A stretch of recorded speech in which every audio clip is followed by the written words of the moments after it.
Il regarde ma mère, il fait « Votre fille, elle regarde beaucoup sur mes lèvres. Il y a un truc qui cloche. » J'entendais pas, mais c'était un instinct. Je ne savais pas, je n'entendais pas. T'imagines, en tant que parent, pendant 8 ans, tu t'es pas rendu compte que ta fille était malentendante, mais les profs ne connaissaient pas son handicap. J'étais la seule dans le collège à avoir ça. J'ai souffert de beaucoup de discrimination, beaucoup de comportements déplacés. Pendant 8 ans, il a fallu que je me débrouille. Dans une phrase, j'avais plein de trous noirs. À chaque syllabe, il y avait des trous. Comment j'arrive à compenser pour faire en sorte de comprendre. Ouais, j'ai abandonné, j'ai envoyé un mail ce jour-là parce que j'étais en pleurs, parce que j'avais pas ressenti l'égalité des chances et je trouve qu'aujourd'hui, la scolarité est pas forcément adaptée. J'ai ressenti ce poids de devoir gérer, d'avoir cette responsabilité de me prendre en main alors que j'avais que 11 ans.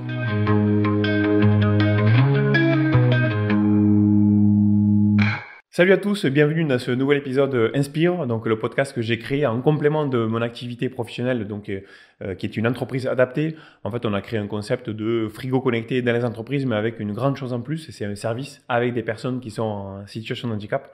Entreprise adaptée, ça veut dire qu'on recrute au moins 55% de personnes handicapées et qu'on apporte un accompagnement socio-professionnel. Et donc en complément, j'ai créé ce média sur lequel vous retrouvez sur la chaîne pas mal de vidéos, conseils, mais également beaucoup de podcasts où j'invite des personnes inspirantes, toujours. Des personnes qui peuvent être porteurs de handicap ou qui travaillent à côté des personnes handicapées ou qui sont proches du milieu et qui peuvent donner du conseil. Et ça faisait un moment que je voulais parler de la surdité ou des personnes malentendantes, mais de manière vraiment approfondie, où on peut détailler à la fois comment on vit ça dans son enfance, dans son évolution, dans sa scolarité, dans son activité professionnelle, mais aussi revenir sur tous les outils qui existent aujourd'hui, qu'ils soient numériques, qu'ils soient sur l'intelligence artificielle, mais aussi technologiques, au niveau des implants, au niveau des appareils, au niveau des micros, au niveau de tout ce qui existe. Voilà, avec un côté un peu mystique, puisque la personne que je reçois, elle est passée pendant longtemps pour une agent infiltrée avec ses appareils hyper technologiques, où elle avait la puce et on pouvait lui parler à 100 mètres à l'oreille. Donc voilà, il y a un côté comme ça qui est peu connu du sujet. Donc je voulais qu'on revienne sur tous ces sujets. On parlera aussi un peu de la langue des signes. Et donc pour ça, merci d'accueillir Rose, Rose qui me fait le plaisir de venir. Donc j'ai plein de vidéos autres qui vont arriver sur l'histoire du handicap, sur d'autres personnalités qui vont venir donner des conseils. Donc pensez à vous abonner pour suivre tous ces prochains contenus. Et bien sûr, dès à présent, à mettre un like parce qu'on défend des valeurs du handicap. Il faut que ça soit connu, il faut que ça soit vu, il faut qu'on brise le tabou et c'est ces petits likes qui font que à chaque fois que vous en mettez un, eh bien, il y a une autre personne qui va voir la vidéo et pour ça, il faut le faire. Voilà. Merci Rose d'avoir accepté l'invitation, bienvenue. Merci, c'est très gentil. Alors en quelques mots, est-ce que tu peux te présenter ? Oui, alors moi c'est Rose, je suis conférencière, auteure et je suis un petit peu créatrice de contenu et comédienne. Avec beaucoup d'abonnés. Oui, ça va pas plus que toi. Mais je suis principalement sur Instagram d'ailleurs. Et voilà, c'est mon réseau social préféré. Ok.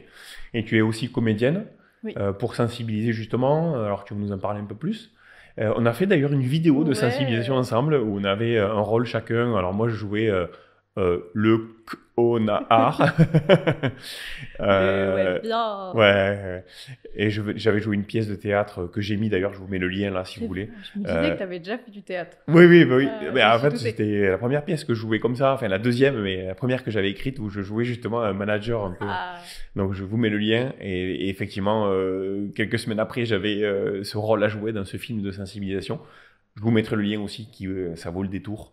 Un film pour sensibiliser sur le handicap, sur la diversité du handicap, sur le fait aussi que ça fait des années qu'on en parle, des années qu'on dit qu'il y a la loi des 20 ans, la loi sur l'inclusion, l'égalité des chances et le handicap, mais avec des progrès qui ne vont pas assez vite et donc on voulait faire un peu bouger les lignes. Donc on s'est connus comme ça, dans le groupe ensemble, dans l'association ensemble, mais aussi dans cette vidéo. Voilà. Ouais. Donc j'ai un plaisir à te recevoir.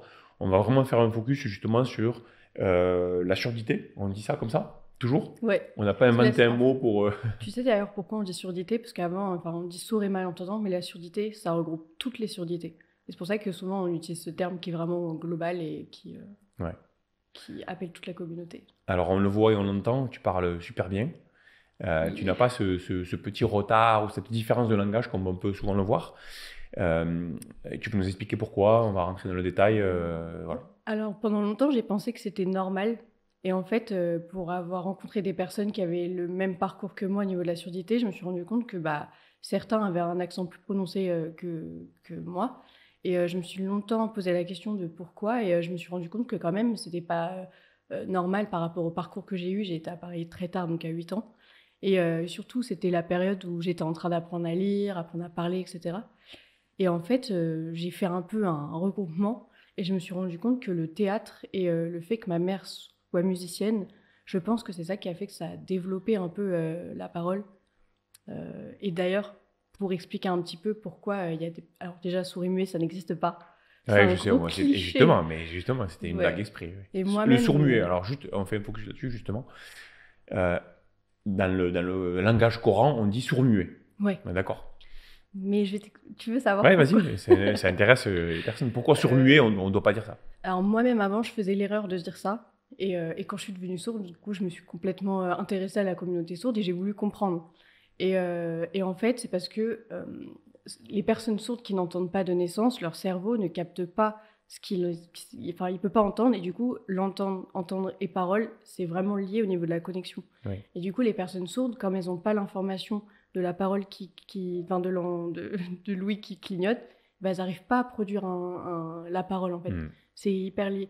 Et du coup, il y a des personnes sourdes tout le monde peut parler, en fait, c'est juste un choix. Est-ce que je fais de l'orthophonie et j'arrive à parler, ou est-ce que je préfère la langue des signes parce que c'est beaucoup plus simple? Ok. Mais toutes les personnes sourdes peuvent parler. Enfin, sauf s'il y a un mutisme Sauf fonctionnel. s'il y a l'aspect muet. Voilà. Muet, c'est un autre... C'est ça. un autre... Donc on peut être sourd-muet, mais ça veut dire que du coup, il y a deux choses. Il y a la deux choses surdité différentes. et une incapacité à produire du son. Exactement. Voilà. Mais en fait, effectivement, dans l'enfance, enfin moi je me rappelle quand on était plus jeune, forcément quelqu'un qui n'entendait pas, on disait sourd-muet, c'était automatique, on associait les deux. Voilà. Alors que c'est pas du tout correct. Enfin, en tout cas, pour la majorité, c'est pas correct. Ouais. Donc, comme on disait, toi, tu as été diagnostiqué, ou en tout cas, ça s'est révélé à 8 ans. Ouais. Et donc, c'est vrai que de 0 à 8 ans, ça a été, t'as surcompensé. Et là, tu as des anecdotes monstrueuses à nous raconter sur ton comportement. Donc, tu étais presque une fille espiègle.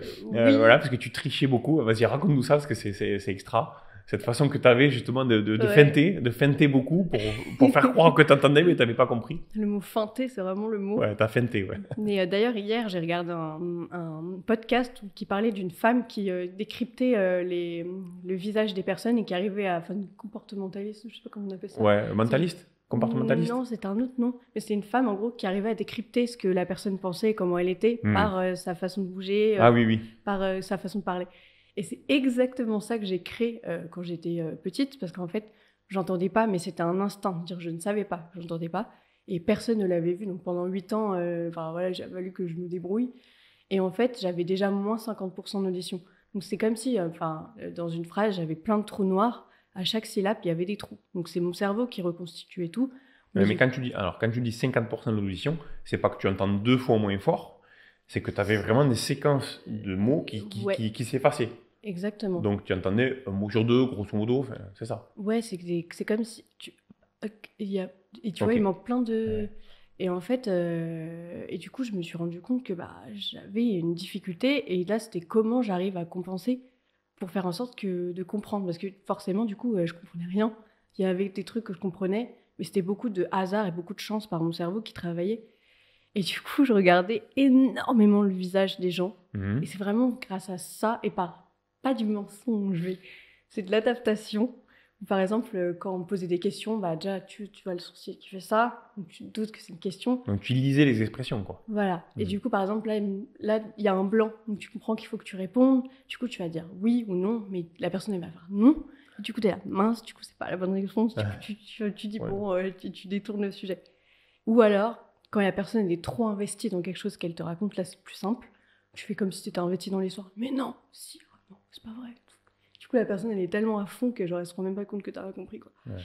Mais du coup, tu passais quand même pour une personne un peu timide, un peu renfermée, parce que j'imagine que tu lâchais des mots, mais de manière assez faible pour justement essayer d'éviter, on est d'accord? Ouais, et je pense que du coup, c'est ça aussi qui faisait que je me mélangeais pas beaucoup, j'allais pas trop vers les gens, j'essayais pas d'anticiper une discussion parce que je savais que j'allais pas être capable de gérer, donc je préférais rien dire. D'assurer le service minimum. Ouais, mais je savais pas que c'était à cause du fait que j'entendais pas. En fait, tu nais comme ça, donc tu te rends pas compte.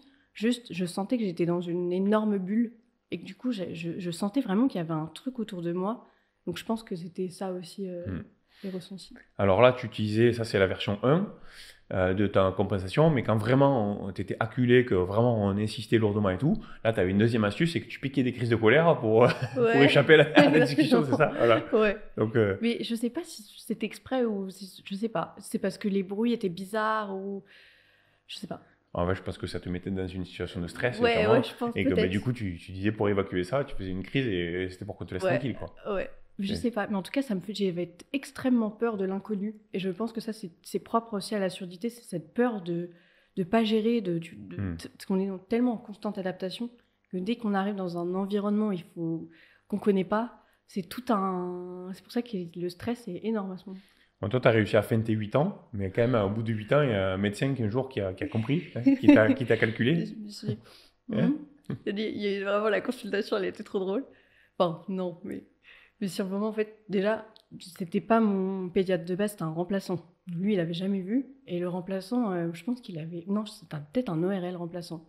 Et lui, parce que je faisais beaucoup d'otites, donc j'allais faire ma consultation comme d'habitude, parce que j'en avais 50 000. Et il me regarde, il me parle et tout. Et je suis là, je suis pareil, je fais ma stratégie de complotage. Là. Et puis il se met derrière moi. Et là, il me parle, et moi, je suis comme ça. Donc je réagis pas. Mhm. Et il se remet là, il recommence, il se remet là, et pas de réaction. Il dit, regarde ma mère, il fait votre fille, elle regarde beaucoup sur mes lèvres, il y a un truc qui cloche. Du coup, il dit à ma mère, j'aimerais bien lui faire un audiogramme à votre fille, etc. Un audiogramme, pour expliquer un petit peu, c'est les tests auditifs avec le son et les phrases qu'il faut répéter, et grâce à ça, ils peuvent savoir ils peuvent savoir ton audition, Ouais. à quel point elle est baissée. Ouais, l'audiogramme, souvent, on croit que c'est juste la fréquence ou le volume, mais pas Mm. du tout. C'est aussi les syllabes, c'est ça? Ça va Exactement. loin, hein, c'est un vrai Parce test, quoi. que chaque lettre a une fréquence Ouais, de ouais. son. Le A, ça va être telle fréquence, le B, telle fréquence. Et c'est pour ça que ça sert en fait à savoir où t'en es. Et c'est pour ça que souvent ça fait comme ça. Hmm. Parce que dans les fréquences, c'est ça qui gère l'aigu, le grave. Enfin, c'est hyper complexe. Et c'est pour ça que toutes les surdités sont différentes au niveau des fréquences. Et du coup, il m'a fait ce test-là, et c'est là qu'il a vu que du coup, j'étais à moins 50, donc une surdité moyenne. Une surdité moyenne, c'est déjà assez handicapant dans le sens où il y a déjà pas mal de morceaux de phrases qui manquent. Et moi, ça a impacté notamment les lettres, donc les mots graves, etc. Donc voilà, et c'est là qu'il a fait le diagnostic à ma mère qui, pendant 8 ans, n'a absolument rien vu. Et mon père, pareil, ils se sont sentis tellement en détresse respiratoire, je Ah pense. ouais. Ah, ils étaient en PLS. T'imagines, en tant que parent, pendant 8 ans, tu t'es pas rendu compte que ta fille était malentendante, mais ils se sentaient coupables. Mais en fait, je les comprends parce qu'à l'époque, il y avait personne, mais personne n'en parlait. Genre, Ouais. c'est pas que c'était tabou, mais pour eux, une petite fille, elle est pas malentendante. Hmm. Donc, Alors là, ça a été le début de tes appareils, c'est ça? Tu as commencé à être équipé ouais, pour compenser justement ce problème d'audition à 8 ans. à 8 ans. Mm. Donc, c'était quoi exactement comme appareil? Comment c'était? C'était, alors là, vous verrez mon petit appareil ici, mais c'était beaucoup plus petit, c'était un tout petit truc. Ah, c'était parce que- petit, d'accord. Ouais, parce que comme j'avais une encore moyenne, ils estiment que c'est une petite surdité. Et du coup, j'avais une petite machine avec un petit tuyau là, et puis j'avais choisi Bordeaux, je crois, la couleur. Ouais. C'est important.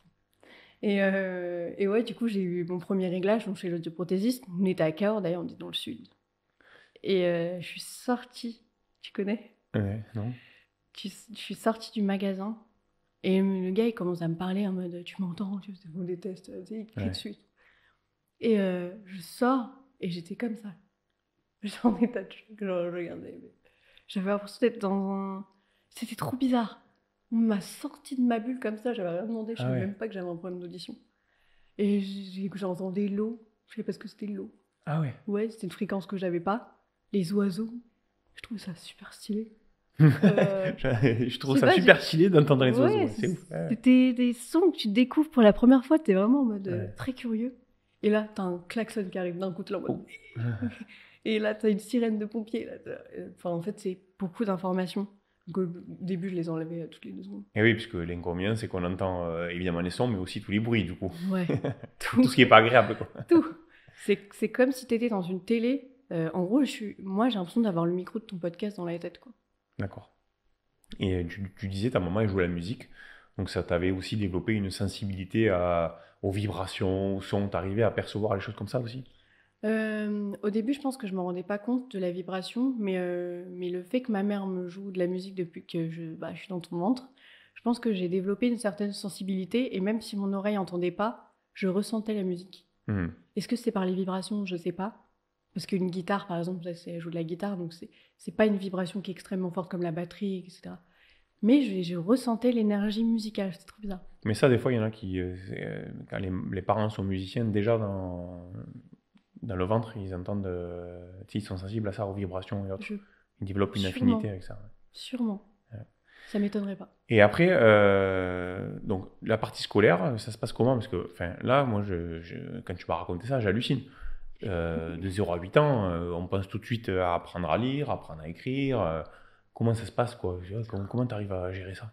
Franchement, c'était compliqué. Je t'avoue que je me rappelle pas forcément. Mais je me rappelle du CP où on m'avait mis dans un groupe de soutien Ah, parce que je faisais partie des élèves un peu sur le mais côté. catalogué du coup en retard. J'avais déjà un petit retard, ouais. Oui, mais en retard, on te diagnostique presque en retard comme une déficience intellectuelle, alors qu'en réalité, c'est que tu n'entends pas la consigne. Ils n'avaient pas vu ça comme ça, mais ils voyaient que par exemple, je mettais plus de temps à me concentrer ou à comprendre quelque chose, Ouais. ou je mettais plus de temps en fait que les autres. Mais en fait, j'ai l'impression que je me suis suradaptée et du coup, à chaque fois, c'est passé. Et je ne saurais pas te dire comment j'ai fait. Mais déjà, mes parents m'aidaient beaucoup. Déjà, ils ne me mettaient pas cette pression. Ils étaient très encourageants et je pense que ça m'a beaucoup aidée. Mais en primaire, franchement, je me rappelle pas de si Ouais. j'avais beaucoup de difficultés. Je me rappelle juste des élèves qui étaient à fond sur mon appareil parce qu'ils pensaient que j'étais une espionne, une Total Spice. Ah ouais. Ouais, c'est vraiment le truc qui m'a marqué. Mais tu n'avais pas le micro encore à l'époque. Non. On va en parler après de ça, Ouais, cette histoire du non. micro. Mais oui, déjà, Mais en fait, déjà- ça avait un côté un peu. Déjà, l'aspect oreillette, Ouais. tout le monde était en mode purée. Tu vois, on a une membre, moi je sais, je mentais parce que quand t'es petit, tu mens. Je disais oui, non, mais moi, des fois, le soir, je rentre et je parle à Jerry parce que voilà, et ça m'arrive. Tu parles à qui? Je disais que je connaissais les Total Spice. Mais c'était à fond. Oh là, mais elle connaît. Puis ils parlaient. Ouais, les mythos de quand on est gamin, quoi. C'est ça. Euh, Mais à partir de là, du coup, à partir du moment où c'est reconnu et que bah, du coup, tu as un appareil, donc c'est vu, c'est su, comment gérer les profs? Et là, ça peut intéresser les parents qui ont des enfants, malentendants, ça peut les intéresser. Du coup, comment ça s'est passé? Et c'est quoi les bonnes pratiques qui ont eu lieu et les mauvaises pratiques, au contraire, par rapport au discours du prof, tu vois? Alors, on parle de profs, il y en a eu tellement. Mais déjà, si je parle de la primaire, déjà, mon directeur d'école était malentendant. J'ai eu énormément de Ah bon? chance. Ouais. Ah oui. Et du coup, grâce à lui, il a commencé à parler aux élèves de comment ça se passait, etc. Donc, il a briefé les profs. Donc, je pense que c'est pour ça que je n'ai pas ressenti ce moment comme un calvaire, à part le fait que je n'aimais pas porter, mais c'était tout. Mhm. Par contre, au collège, c'était une catastrophe. Alors, j'avais déménagé entre-temps, donc nouveau collège, etc. Une catastrophe parce que déjà, les profs ne connaissaient pas ce handicap. J'étais la seule dans le collège à avoir ça. Et j'ai ressenti ce poids de devoir gérer, d'avoir cette responsabilité de me prendre en main alors que j'avais que 11 ans. Ouais, mais là, en plus, ce qui change aussi, c'est que quand tu es au primaire, bon, il suffit que les parents aillent voir le directeur et le prof, t'en as qu'un pour toute l'année. Donc, une fois que lui est sensibilisé, il peut à la fois t'aider et aussi sensibiliser les autres. Enfin, ça se passe mieux. Au collège, le problème, c'est que tu as cette multitude de profs. Donc, déjà, le travail est beaucoup plus lourd, quoi, pour Ouais. sensibiliser, non? Et puis, ouais, je pense que déjà dans leur formation, ils n'ont pas du tout de sensibilisation, pas de formation liée au handicap, de comment on accueille, comment on gère la scolarisation de quelqu'un qui a un handicap, peu importe que ce soit. Mais déjà, il manque crucialement de ça parce que j'ai souffert de beaucoup de discrimination, beaucoup de comportements déplacés. Et je pense que ça n'aurait pas dû avoir lieu. Et tous ces profs-là n'étaient pas sensibilisés. Et le jour où ma mère a su, parce que ma mère ne se doutait pas que c'était autant... que même elle ne connaissait pas la surdité. Donc on a appris sur le tas. Et quand je lui ai raconté ce qui se passait, mais c'était qu'en 4e, donc il y a eu 3 ans qui se sont écoulés. Et ça a été un choc pour elle, quoi. Et c'est là qu'elle a pris le truc en main et qu'elle a géré parce que personne ne le faisait et tout le monde était témoin de ce qui se passait en termes Mais attends, mais ce qui est d'harcèlement. fou, c'est que toi, quand tu as été au collège, c'était bien après la loi 2005. Tu étais toute jeune encore. Ouais, Donc, j'avais 12 ans. oui, non, mais voilà, mais c'était les années 2010, 2015, voilà. Ouais. Et du coup, il n'y a pas eu de sensibilisation là-dessus. On est quand même 5 à 10 ans après la loi. pour Ah l'inclusion. oui, mais j'étais même pas au courant Et qu'il il y y a avait encore un autant. déficit énorme, oui, oui, c'est sûr, mais il y avait quand même un déficit de Énorme. sensibilisation. Et là, tu racontais, j'ai vu dans ce que tu communiques aussi, la discrimination, donc effectivement le fait que même certains profs qui perdaient toute autorité, quasiment se servaient de toi en fait pour euh, Se mettre en se avant. mettre la classe un peu dans son camp, quoi. C'est ça, on est Ouais. d'accord? J'ai senti Enfin, beaucoup c'est dans grave ça, le... C'est c'est grave. c'est extrêmement grave. Et maintenant que j'ai grandi, je me rends compte que c'était inacceptable. Et je me rends compte que dans le collège, je suis tombée de nombreuses fois sur des profs qui se faisaient maîtriser par leur classe et qui étaient pas dignes en fait de contrôler une classe parce que Mm. il y avait des élèves qui en souffraient énormément, que ce soit quelqu'un qui est extrêmement timide, sans handicap, hein, mais moi qui avait cette surdité. Et déjà que j'étais harcelée par des élèves par le fait que je sois plus timide, plus renfermée, que je répondais de travers, etc. Ce prof-là, il y a l'anecdote du cours de musique où j'étais allée, où le cours de musique, déjà, c'est le pire truc. Enfin, c'est le moment Ouais, de cours de musique. chanter, de faire de la flûte devant tout le monde, enfin, un truc horrible. Et Mais t'aurais j'étais... pas dû être dispensé de ça, un peu comme quand on est dispensé de sport, parce que, enfin, Bah non, parce non? qu'en soi, la musique, c'est quand même quelque chose que tout le monde peut faire, même avec un handicap, tu vois. Je pense qu'il y avait, je sais pas, Ouais, mais si ça se c'était passe mal. surtout... Est-ce que tu peux raconter l'histoire de ce qui t'est arrivé en musique, là, justement? Ouais, bah, c'était en troisième et je me faisais harceler par un groupe de garçons qui étaient sur mes côtés depuis un an déjà. Et j'y suis allée à mon cours de musique comme à chaque fois, et ce prof-là avait pas confiance en lui, il se faisait vraiment lyncher ce Non, mais groupe de comme beaucoup de garçons. profs, hein, collège, lycée, il y a beaucoup de profs Ah qui se ouais, font mais tu malmener. sais, c'est des garçons qui testaient les limites, ils Ouais. testaient, mais ils étaient horribles entre eux. Tu Tu sais, je vais donner un conseil à des profs. vois. En Ouais, fait, ce qui se passe, c'est qu'un prof, il a deux missions. En fait, il a à enseigner un savoir-faire, mais en fait, il doit tenir une classe. ouais, la discipline. Voilà, la discipline, il doit tenir ça. Et donc, il doit faire preuve d'autorité. Le problème des profs qui perdent l'autorité, et ce qu'ils ne savent pas, je m'étais posé la question parce que je me demandais pourquoi, quand on allait au cours de Madame Thomas, dès la première heure de la première année du premier cours, on foutait le bordel, et pourquoi avec Monsieur Serre qui était moustachu, qui te regardait comme ça, on ne mettait pas le bazar. Simplement parce que les générations se donnent l'information d'année en année. C'est qu'en gros, on rentrait dans la classe et les anciens, donc ceux qui étaient en cinquième par exemple et qui passaient en quatrième, nous avaient dit en cinquième, alors avec lui ça va être comme ça, avec lui ça va être comme ça. En fait, on se communiquait l'information. Enfin, nous, ça avait été comme ça. Donc ça veut dire que quand on arrive au cours avec Madame Thomas, on savait déjà qu'avec elle, on pouvait foutre le bordel. Ouais. Donc en fait, c'est hyper compliqué pour un prof, tu vois, de reprendre le dessus parce qu'on sait qu'elle va se faire bouffer. Et c'est vrai que les profs, il y en a beaucoup qui arrivent à donner du savoir et ils ont apparemment la capacité à le faire, mais tenir une classe, c'est vraiment un gros défi. Et donc là, cette personne, elle se faisait bouffer, quoi. Elle avait sûrement Ah, un mais talent clairement. sur la musique, mais elle se faisait bouffer complètement, Je quoi. pense que limite, elle sortait de la classe, des fois, elle allait pleurer, quoi, tellement... Enfin, c'est un monsieur, quoi, il avait Ouais, déjà un certain âge, une cinquantaine d'années, je me dis, mais qu'est-ce qui se passe? ouais. Et je me demande même si ce serait pas bien qu'il y ait dans la formation un truc autorité ou un truc comment gérer une Mais classe, c'est quoi. indispensable. Mais c'est indispensable parce que Mm. ça crée des situations. Et là encore, je tombe sur des vidéos, tu sais, de trucs qui se passent dans des classes, de Ah ouais. violence, et je me dis, mais il faut qu'il y ait un truc qui se passe. Mm. Et Après, il y a un d'ailleurs, rôle des parents aussi, attention, hein. ah aussi, C'est ça, hein. Si t'as aussi, pas parce qu'il y a des élèves si t'as qui pas la trouille du sont... parent, voilà. Il y a les parents et les profs pour qu'il y Ouais, ait un équilibre entre les c'est deux. ça. Parce que...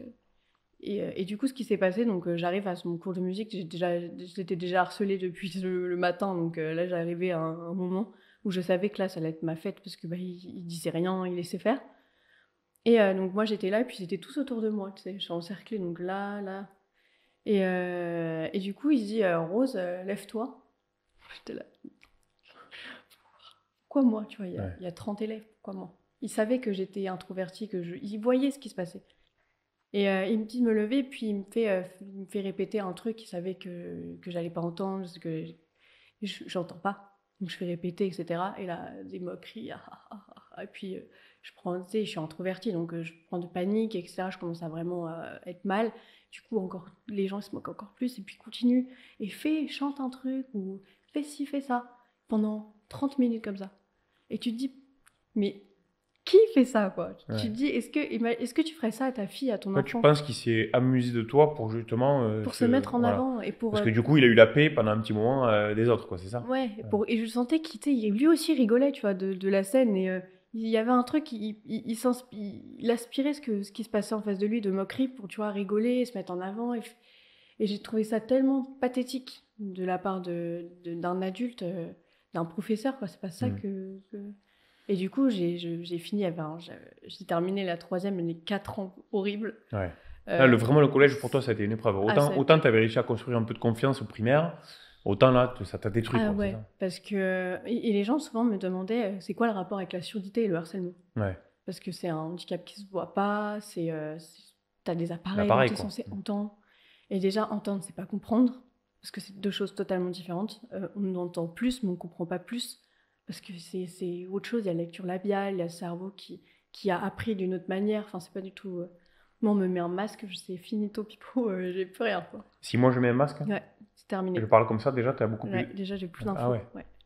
Et c'est tellement de choses, le bruit, il y a tellement de choses complexes autour de la surdité. Et il y a surtout l'aspect social. La surdité, c'est être isolé socialement.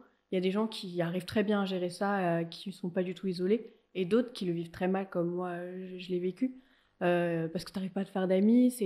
Le collège, c'est la période où tu te crées une personnalité, où il y a le truc d'appartenance qui arrive. Et c'est soit tu suis le truc, soit tu suis pas, et là, tu te fais... Donc, pendant la crise sanitaire, là, le masque, toi, c'était une catastrophe. Ouais. Oh.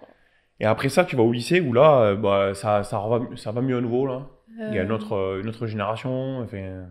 Alors déjà, j'ai eu la chance d'être arrivée dans un lycée qui était extraordinaire, avec des gens qui étaient beaucoup plus bienveillants, beaucoup plus... Enfin, ça n'a rien à voir, la population de ce lycée. C'était géniaux. Pourtant, c'était ta génération et c'était la suite logique du collège. Donc, Ouais, et du coup, alors, il y a eu un petit moment de déclic, je pense, ou de résilience qu'il y a eu en l'été entre le collège et le lycée, où je me suis repris en main. Il y a eu un truc qui s'est fait dans ma tête. Je me suis posée, j'ai réfléchi à ce qui s'était passé, etc. Et je suis arrivée à ce lycée, j'étais pas du tout dans la même énergie. Je me suis dit, ok, là, c'est bon. Je sais pas pourquoi.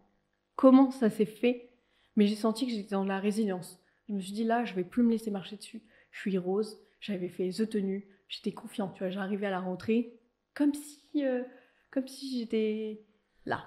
Ouais. Et du coup, les gens ils sont venus me voir, ils avaient envie de venir me parler, j'étais plus accueillante. Ça s'est fait naturellement. Et les moqueries se sont transformées en blagues bienveillantes, beaucoup plus... Enfin, comme quoi, c'est l'intention qui compte, ouais, c'est ça? Pas encore, ça c'est... Pas encore? Ouais, parce que j'avais pas encore des potes, tu vois, bien... Juste, ils étaient plus dans la curiosité, mais j'avais les cheveux longs, donc ils voyaient pas que j'entendais pas. Ils se posaient la question de pourquoi je faisais souvent répéter, pourquoi des fois j'avais des réactions bizarres. Mais ils étaient pas dans le jugement. C'était plus de la curiosité. Et du coup, c'est là que rentre le micro en jeu. Tu l'as amené là ou pas? Je l'ai oublié. Elle a un petit micro comme ça, vous le verrez dans la vidéo. Dans la vidéo de sensibilisation, c'est le micro avec lequel je parle. Alors moi, quand on m'a dit, t'as un micro, je dis, mais c'est quoi? C'est pas un micro, c'est un stylo. Ouais. En fait, c'est un petit appareil. En fait, c'est un micro, tout simplement. Au bout d'un bateau, ça ressemble à un stylo. Et qui, du coup, peut être connecté, en fait, avec tes appareils, c'est ça? Exactement. Et d'ailleurs, on pouvait même appeler avec ce micro. Ah oui, d'accord. Appeler, c'était un côté Bluetooth, mais dites-vous qu'il n'y avait pas les AirPods à ce moment-là, donc c'était le premier truc Bluetooth qui existait avec dans les aides les oreilles, quoi, directement dans les oreilles. Oui, il n'y avait pas les AirPods, donc du coup, tu avais des Il oreillettes. n'y avait pas les écouteurs à fil, c'était juste ça. Et du coup, j'arrive en classe et moi, on m'avait donné ce micro pour que je le donne au prof pour qu'il le mette, il y a un petit truc pour le clipser. C'est pour ça le côté stylo, alors d'accord. Ouais.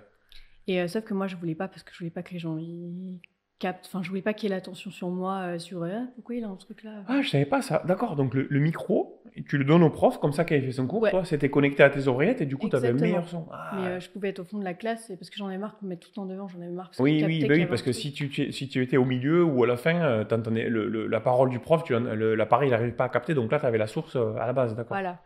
Ok. Mais toi, t'as pas voulu, quoi, t'as pas voulu. Pas du tout. Et du coup, je le mettais sur ma table. Alors que de base, je devais le mettre sur son bureau, mais je l'ai mis sur ma table. Et il y a un gars à côté de moi qui regarde. Ça faisait 20 minutes, il regardait mon micro. Mais qu'est-ce que ça peut être et tout. Il voyait, il y avait un petit logo téléphone rouge et vert. Il se disait, mais attends, téléphone et tout. Il me dit, c'est quoi ton truc gris là? Et je lui dis, c'est un micro. J'étais un petit micro.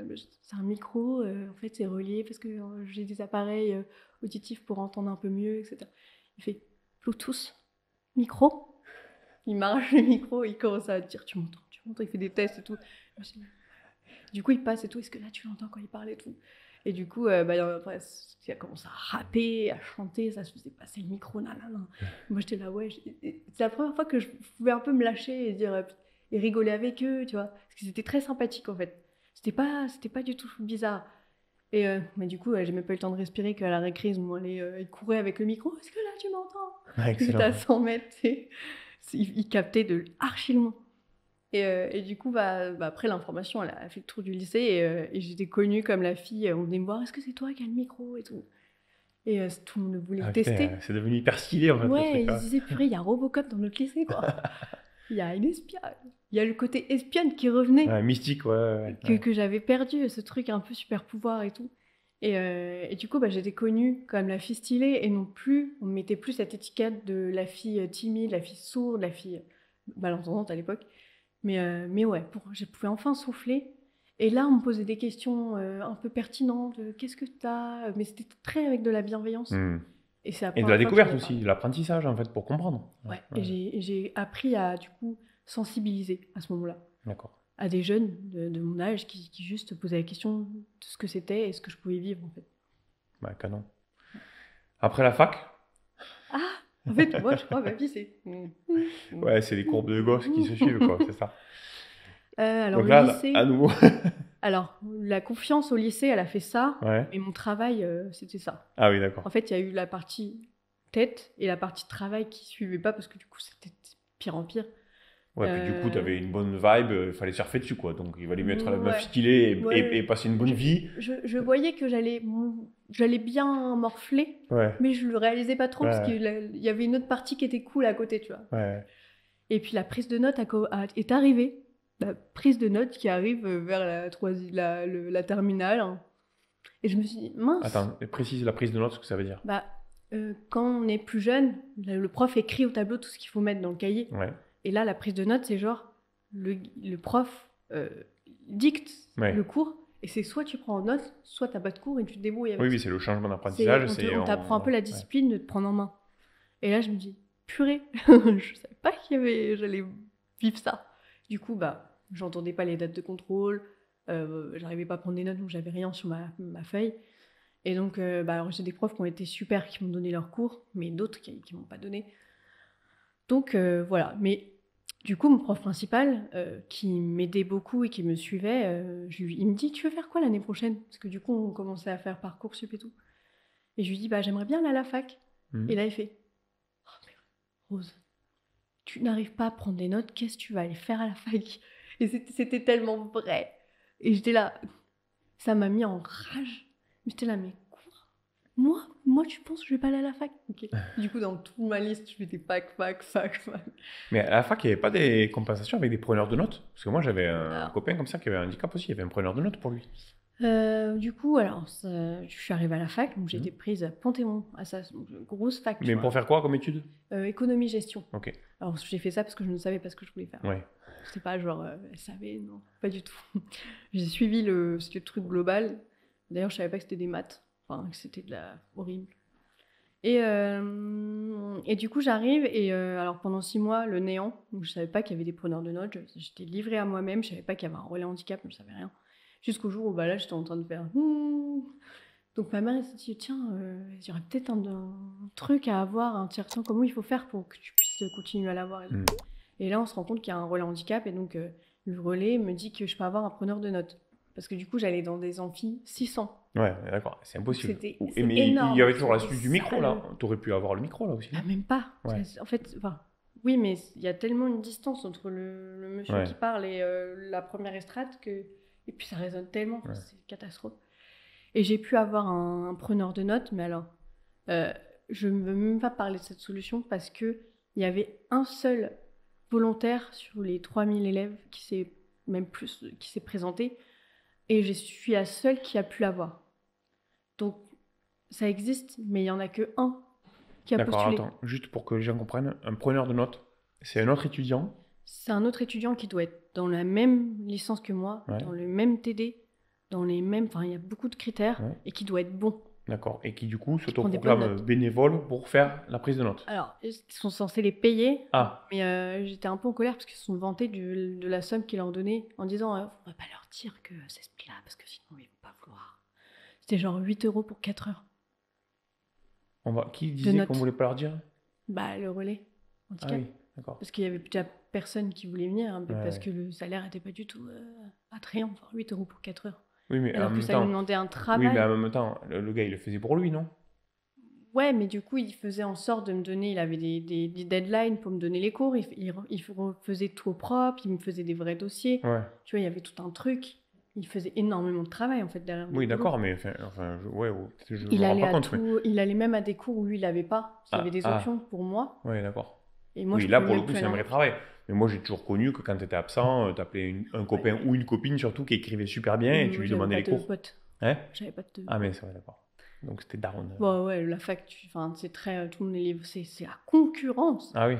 Tout le monde, t'es tellement en détresse respiratoire, les cours étaient tellement durs que les gens étaient très solos. C'était très des groupes. Tu pouvais pas te mélanger. Et en plus, toi, à ce moment-là, tu as connu aussi les cours en visio, parce qu'il y a eu le Covid, non? C'est ça? Oui, c'était une catastrophe. Donc là, Moi, en j'ai connu visio, le en plus, c'était confinement. le début, donc c'était l'artisanal total, il n'y avait pas les sous-titres, il n'y avait rien. Il n'y avait rien, il n'y avait même pas la caméra des profs. Donc en fait, je venais de me faire. Alors, Ah oui, il n'y avait pas la caméra. Ouais, je suis il devenue y avait la caméra, mais ils ne voulaient pas souvent, c'est ça? Ouais, et il y a un truc que j'ai pas mentionné, c'est que je suis devenue sourde à ma fin de ma première année de fac. À 19 Totalement. ans. À 19 ans. Donc j'avais 19 ans et c'est arrivé en une semaine. Et c'est le moment où, en deuxième année, j'ai décidé de me faire implanter, donc d'un implant cochléaire. Alors attends, tu es en train de dire que du coup, ta situation, elle s'est aggravée? Et Enfin, c'est aggravé. Bon, entre donc guillemets, tu ouais. étais Parce qu'il y a des malentendante, gens, il y a des oui. gens qui l'acceptent. Enfin, je dis jamais aggravé parce qu'il y a des gens qui perdent l'audition, qui l'acceptent et pour eux, tu sais, ils rentrent dans la communauté sourde. Donc pour eux, c'est pas grave. Oui, Pour moi, ça a été très dur parce que moi, je voulais entendre. d'accord. Et du coup, ça a été une double acceptation de devoir se dire, ok, parce que j'étais peut-être destinée à vraiment plus avoir de solution, même l'implant, c'était possible que ça marche pas, etc. Donc ça a marché. Donc ça veut dire qu'au lieu d'entendre une syllabe sur deux, tu entendais 0 sur 2. C'est ça? J'ai pas compris. Au lieu d'entendre une syllabe sur deux, Bah, t'entendais 0 sur 2. là, c'est 0, là. T'entendais plus Il rien. n'y avait plus rien. Ok. Ah oui, d'accord, à 19 ans. Ouais. Donc là, tu as changé d'appareillage? Ah oui, bah là, c'est une opération, c'est un implant. Parce que j'avais celui-là avant, là, elle est en train de porter mon oreille, mais elle est un peu fatiguée, celle-là. Donc attends, là, tu as un appareil à gauche. Ouais, mais le son, il est déformé maintenant. Enfin, mon oreille, elle est Et c'est à droite? C'est à droite, mais ça a baissé les deux. Mais c'est la droite qui a moins survécu et l'oreille gauche qui a baissé énormément, mais qui reste encore un peu. Et l'implant, il est où? Là. D'accord, donc à droite, un implant. Ouais. Et à gauche, un appareil. Un appareil, c'est le plus gros, c'est le plus puissant. D'accord. Il est... Et parce que tu n'as pas voulu avoir deux implants, c'est ça? Bon, déjà, ça coûte une fortune, j'imagine. Et parce que c'était pas conseillé de faire les deux en même temps. Et que ça demande, c'est tellement un travail, l'implant. Au début, il faut quand même me dire que c'est de la rééducation, c'est un an, il faut être investi, mentalement tu passes par des hauts, des bas, t'es en doute, c'est beaucoup de remise en question, c'est quand même pas simple. D'accord. Et ça change quoi au quotidien par rapport à l'équipement d'avant? L'implant, c'est pour quand t'as plus de solution, c'est-à-dire que quand l'appareil ne suffit plus, on te propose l'implant. Je trouve que alors, du coup c'est une oreille artificielle qu'on te met dans la tête, donc c'est quand même un implant dans la tête avec des électrodes où on reproduit l'oreille mais artificiellement. Et c'était quoi ta question? Ben, ça change quoi en fait du coup? Ça crée plus de, je dirais, le son est plus précis et ça me demande un peu moins d'effort pour une fois que tu es rééduqué. Alors ça dépend de chaque personne, mais ça me demande moins d'effort je trouve pour faire répéter. Mais c'est pas parfait. D'accord. Ça compense, mais j'ai encore une perte avec l'implant. Mais c'est mieux. Ça permet de remonter certaines fréquences que j'avais perdues. Ok. Et donc toi, ton choix, ça a été au niveau équipement, d'avoir du coup un implant à droite, Ouais, et l'équipement le plus sophistiqué possible, le plus fort possible, je dis, sur l'oreille de gauche pour garder encore Ouais. Voilà, ok. Et puis, parce que je sais pas dans l'avenir, ce qui peut être fait au niveau de la science, etc. Et même, j'ai envie de préserver... je sais pas, je teste encore déjà, je connais pas trop, ça fait pas si longtemps que ça a été créé. Je préfère un peu tester, voir le truc et voilà. Parce qu'un implant, ça demande énormément, ça travaille dans ton cerveau. Ton cerveau est en mode... il est bombardé d'informations quand même. Et alors, quand on a tourné la vidéo ensemble, je te voyais connecter, déconnecter. Tu sais, notamment quand on faisait le brouhaha. Il y a une scène dans laquelle on fait le brouhaha. Et à chaque fois qu'on faisait ça, donc toi, tu attendais silence plateau. action, et là, t'éteignais ton truc, J'éteignais mon ouais, appareil. ton appareil, pour que nous, on foute le bordel. Ouais. C'est ça, et parce que sinon, ça te faisait mal, c'est ça? Alors non, étrangement, c'est parce que c'était plus pour me mettre dans mon personnage. Ouais, pour te plonger dedans. C'est Ouais, parce que en j'ai fait, pensé à ça. quand je retire, je reviens dans ma bulle et ça me permet de me reconnecter avec moi. Et j'ai plus de facilité à jouer les scènes d'émotion, de colère, etc. Bizarrement quand je retire. Et Ouais. ça, je l'ai fait aussi dans un autre long métrage que j'ai fait où je devais jouer une scène où je pleurais et j'ai pareil. Alors, pour la petite anecdote, le Bluetooth. Ouais. J'ai mis une musique triste en Bluetooth dans mes appareils pendant la scène où je Ah oui, pleurais. eh oui, Du personne coup, n'entend. ma Alors, toi, action, moi, et j'avais ma musique, mais personne ne le sait, tu vois. toi, t'as pas eu besoin de cristaux de menthe, alors toi, Ouais, tu te mets de la musique triste. et j'avais la musique. Et ça, tu peux aussi le faire avec ton implant. Il est pareil, il est connecté, Oui. tout ça. Du coup, j'ai pris l'appareil, la marque d'appareil auditif exprès pour que je puisse appairer les deux et que ça fasse stéréo au D'accord. niveau Ah du ouais. Bluetooth. Donc ça veut dire que le micro, le Bluetooth, l'appel, tout ça, tu l'as avec l'implant aussi. Ouais, Donc en fait, tu as un AirPod intégré H24. ouais, c'est dans On est d'accord. ma tête. Mais je fais gaffe parce que le Bluetooth, c'est pas forcément très bon. Ouais. Pour la santé, je suis en train de me renseigner sur les effets à long terme. Donc il faut faire quand même attention à doser le Bluetooth. Hmm. Faut pas. Ouais. Je fais des recherches là. Mais ça, tu peux l'activer, le déconnecter, c'est Je ça? peux le déconnecter, Ouais. le Bluetooth. D'accord. Mais ouais, faut l'utiliser en parcimonie, comme tu. Ok. Donc on parlait de la fac, pardon. Donc là, bon, t'es pas allé au bout, quoi. T'as fait un abandon de licence, c'est ça? T'as lâché, t'as abandonné après la La fac? licence, Ouais. Alors, ouais, c'était de pire en pire. Mes notes, ça a baissé. L'éco-gestion, c'est pas des blagues. T'as l'impression de faire des études pour être astronaute, en fait. Ah ouais. Tellement c'est dur. Ah ouais. Mais du coup, ouais, j'ai abandonné. J'ai envoyé un mail ce jour-là parce que j'étais en pleurs, parce que j'avais pas ressenti l'égalité des chances et j'en avais marre en fait de me battre depuis que j'étais née en fait pour être à peu près à la même. J'en avais marre de toujours devoir m'adapter, mais à la limite en être. Enfin, j'étais en PLS quoi. Hmm. Et je pense que c'était un tout. Et j'ai lâché et j'ai fait un mail qui était destiné au directeur en disant voilà, j'abandonne parce qu'il n'y a pas l'égalité des chances, parce que voilà, je me sens pas respectée, je me sens pas épaulée. Et j'ai pas envoyé ce mail. Tu l'as laissé quoi dans les Je l'ai brouillons, c'est laissé, ça? je pense que ça m'a fait du bien de me lâcher. Et ma mère est tombée sur le mail. Ah oui. Ouais, elle est tombée dessus. Et elle s'est dit. En fait, ce mail, c'était un peu ton journal intime. Presque. Ouais. Non, mais c'est presque ça. Ouais, mais honnêtement, je suis hyper contente qu'elle l'ait Oui, vu. mais du coup, elle est tombée dessus, alors Elle que est tu l'avais pas tombée dessus. envoyé. Et là, t'as la colère d'une mère qui est arrivée. Elle a pris le mail, elle l'a encadré, elle a commenté, elle l'a envoyé au. Vous voyez ce que ma fille a écrit, etc. Est-ce que vous vous rendez compte de ce que c'est? Il y a une égalité des chances. Elle est là Elle est pour être respectée. Ouais, enfin, elle a expliqué tout ce qui se passait. Et le directeur l'a reçu, qui l'a transmis à toute la scolarité, tout machin. Tout ça a été débloqué. Et là, j'ai vu le visage de mes profs qui étaient là. Bonjour. Ok. Bon, t'as poursuivi ES ou t'es parti sur autre chose après? J'ai voulu faire un master après, Ouais. histoire de, tu vois, En continuer. Marketing du luxe. Marketing du luxe, d'accord. Le luxe, c'est un domaine qui m'intéressait beaucoup. J'avais envie et le marketing aussi. Et du coup, bah là, ça me parlait beaucoup plus que tous ces chiffres que j'avais vus. Je pouvais enfin mettre une image sur ce que je lisais. Et du coup, j'ai fait ça et c'était super ce master. Pareil, ça a été la repente. Et j'ai fait une super alternance. J'ai appris énormément de choses. Donc ouais, ça a été. Et ça t'aide un peu dans tes contenus aujourd'hui, tout ça? Il y a des notions qui sont. Ouais. Tout ce qui est marketing, de comment tu gères une communication, un lancement, gérer un projet, trop de trucs. Mais pour autant, bon, t'as pas décidé de faire carrière là-dedans, toi tu t'es lancé à ton compte, c'est ça, rapidement? Ouais, mais j'avais fait mon mémoire sur le handicap et le luxe. Ah oui, d'accord. Ouais, et j'ai trouvé ça hyper intéressant de pourquoi le luxe en fait mettait pas assez en avant le handicap. Et j'avais fait des recherches, toute une thèse en fait sur ça. Et ça m'a beaucoup inspirée pour la suite. Donc, du coup, je me suis après lancée sur les conférences. Mais parfois, ça m'arrive de faire des projets avec des marques qui sont plutôt centrées luxe ou des conférences un peu dans le luxe. Et ça crée des discussions très intéressantes. Ok, donc c'est là où tu deviens freelance, conférencière, comédienne, Ouais. voilà, tu te lances sur tout ça, quoi, c'est ça? Ouais. Ok.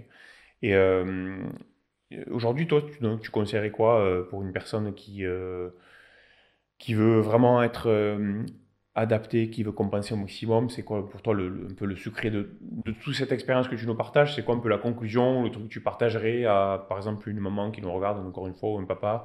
Voilà, le petit conseil que tu pourrais donner sur la partie équipement, on va parler de ça. Voilà. Partie équipement, bah déjà d'avoir un micro à jet, de se renseigner sur tout ce qui existe, de se renseigner sur les logiciels de sous-titrage, si jamais l'enfant ou l'ado il signe, de faire en sorte que ce soit appliqué, parce qu'il a le droit d'avoir une personne, un interprète qui signe pendant ses cours. Ouais, donc la langue des signes, langage des signes. Langue des signes. Langue des signes. J'ai vu ce que tu l'avais dit en plus la dernière fois. Oui, je sais, c'est pour ça. Je t'avais grondé. Ouais, là on appelle langue parce qu'avant, la langue des signes était interdite. Elle a été reconnue comme langue officielle en 2005, il me semble, ou pas. Donc, mais pas ce passage-là parce que je suis pas sûre. Mais ça a été reconnu très tard, après l'an 2000. Et du coup, pour eux, c'est vraiment une véritable langue, comme l'anglais. Un jour, j'aimerais faire une vidéo podcast sur vraiment un focus sur la langue des signes, avec des spécialistes là-dessus. D'ailleurs, si vous connaissez du monde, ça m'intéresserait. Parce qu'il y a effectivement, sur la langue des signes, sur ce qu'on dit le langage des signes, il y en a beaucoup qui disent ça. Sur est-ce que c'est français, est-ce que c'est quoi. Enfin voilà, il y a beaucoup de sujets à traiter, donc ça m'intéresserait de passer là-dessus. On va parler vite fait de budget en 2 secondes. Ça coûte combien aujourd'hui un appareil, le gauche et le droite par exemple? Alors l'appareil auditif d'ailleurs, ça m'embête un peu parce qu'en ce moment il y a des problèmes de remboursement. Donc les personnes ont du mal à payer leur appareil auditif. Mais un appareil auditif c'est autour de 5 000 euros. Les deux, donc déjà, et encore, enfin 5 000, 6 000, ça dépend le modèle que tu as. Et pour l'implant on est autour de 40 000 euros. Au niveau de l'opération, de la prise en charge de l'implant, c'est global pour une oreille. C'est énorme et c'est pour ça qu'il y a aussi une sélection au niveau des patients de qui peut avoir l'implant, pas avoir l'implant. Mais ça, heureusement, en France, on a de la chance que ce soit remboursé au niveau de l'implant. L'appareil, il y a plus de difficultés. Mais ouais, on est autour de ces prix-là. Ouais. J'espère qu'au travers de cette interview, un peu pour partager ton histoire et comment tu as vécu toute ta scolarité, ça pourra inspirer d'autres personnes justement pour soit se reconnaître ou soit anticiper. Et j'ai un petit truc à ajouter juste pour les parents, pour qui ont des enfants en train de faire leur scolarité. J'aimerais préciser que parfois c'est pas normal c'est pas grave si l'enfant a plus de difficultés, ou qui redouble, ou qui a du mal, parce que je trouve qu'aujourd'hui la scolarité est pas forcément adaptée et qu'il faut avoir ce truc d'encourager et de pas mettre de pression à l'enfant parce que le système est encore un peu complexe. Ouais, il manque encore des choses. Ouais. C'est quoi qui t'énerve le plus, toi, concernant le handicap? C'est quoi le truc qui t'agace le plus concernant le handicap en général ou ta situation en particulier? C'est quoi encore le truc aujourd'hui qui sont pas empathiques, qui sont pas patients, qui acceptent pas que tu sois pas comme tout le monde. Le manque de tolérance, quoi. Ouais. Je pense. Et les gens sont pas sensibilisés. Et tu sais, quand tu peux même pas expliquer, ils s'en foutent en fait. Qui sont très centrés sur eux, ça me m'insupporte. Ma question de conclusion, toujours la même. Si demain tu as une baguette magique ou un pouvoir, c'est quoi que tu imposes comme loi, tes ministres ou devant le ministre? Tu imposes quoi comme loi? C'est quoi qui manque pour toi? Je ferai en sorte qu'il y ait l'accessibilité pour tous et que tout le monde se sente à sa place en fait. Qu'il y ait une accessibilité universelle, que ce soit dans les facs, que les gens ne doutent pas de leur valeur juste parce que c'est pas adapté. Donc en gros, on met tous les systèmes de compensation dès la scolarité. Que les profs soient sensibilisés, que les enfants soient sensibilisés, qu'il y ait un truc autour, que le handicap devienne normal, en fait, que ce soit qu'on accepte en fait la diversité. Voilà, ça fait partie de. Ouais, d'accord. Voilà. Et comment dire, on donne plus de chance à une personne qui a plus de mal et qu'on l'encourage et que cette personne se sente valorisée et inclue dans la société, ce qui devrait être normal. Mais pour l'instant, j'aimerais que tout le monde n'ait pas tout le temps à s'adapter et être en PLS parce qu'ils doivent s'adapter, sinon tu rentres pas dans la case, etc. Donc que l'effort ne soit pas uniquement de la personne qui est porteur d'un handicap, mais que ce soit les autres aussi qui essaient de s'adapter aussi. Il y a un truc, puisqu'on a tous à s'apporter, et qu'il y ait ce truc de moi je t'apporte ça, et il y a un truc en fait en commun, et je pense que les gens seront beaucoup plus bienveillants, tolérants, et voilà. Merci pour ce message. Nous, de façon assez modeste, et c'est ce qu'on essaie de faire sur cette chaîne, au travers des podcasts où on partage des choses, des quotidiens, des vécus, rien que de savoir qu'un. Donc ça y participe. Donc c'est pour ça, si vous pouvez encourager, likez évidemment pour ça, et puis abonnez-vous pour la suite des vidéos. Et l'objectif, c'est, comme tu le dis, après derrière, qu'on puisse porter ces messages au travers du collectif ensemble, au travers des vidéos qu'on fait. Voilà. Donc, mais merci en tout cas beaucoup pour ton partage. Toi, sans tabou, cool. Tu restes la meuf stylée avec ton appareil, tu restes mystique, toujours. Parce que tu as vu, j'étais là moi aussi avec le micro. Donc tu vois, tu restes toujours hyper high-tech. Et juste aussi pour ceux qui n'ont pas d'appareil, qui ne souhaitent pas l'avoir, j'aimerais préciser que je respecte totalement et que ces personnes-là, qui acceptent cette surdité et qui acceptent de plus entendre, qui sont totalement le droit et ça devrait être aussi valorisé. Ouais, tout à fait. Ouais.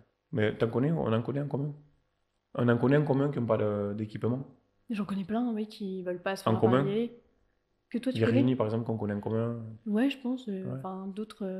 Plein. Non, Vivien, il en a pareil. Mais j'en connais en tout cas plein dont j'en rencontre qui ne veulent pas être appareillés, qui s'acceptent. Il y a d'autres manières d'accepter la surdité. Enfin, voilà. Super. Merci beaucoup pour tous ces partages. Merci à tous pour votre suivi. Et dites-nous dans les commentaires si vous avez des remarques, des questions avec Rose. On regardera ça pour vous apporter des réponses. Si vous avez des questions, pas de tabou, on est là pour échanger en toute liberté. Merci à tous. Merci encore une fois, Rose. Merci pour l'invitation. À bientôt. Ciao.